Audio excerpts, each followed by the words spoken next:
North Korea's latest nuclear test sparked questions about how far China would still be willing to go to protect its ally. Beijing's elite has shown some tough love recently, and China's public seems to want even more if rare protests against the North are any indication. Hwang Sung-hee has more on how far the two friends have fallen out. Has China been too generous with North Korea?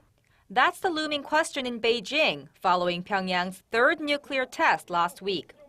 China is the main supplier of crucial economic goods to North Korea and also one of its few remaining friends. However, North Korea's latest move could prove to change all that.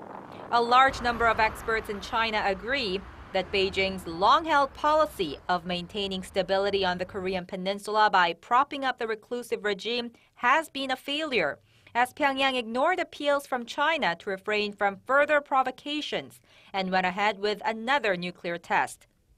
They say this indicates how little influence, if any, Beijing has these days over its isolated neighbor. Such insights have fueled public anger in China, which has taken form in protests, calling for a change in stance on dealing with the North. Experts say the public discontent leaves China's new leader Xi Jinping in a difficult position. Toughened sanctions, which will most likely come in the form of cutting oil shipments and trade, may lead to the collapse of the impoverished North Korean government.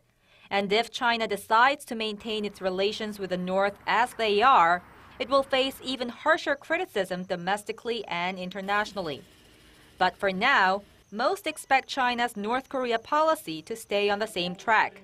They say one nuclear test won't be enough for the new administration to abandon its longtime ally. Hwang Sung-hee, Arirang News.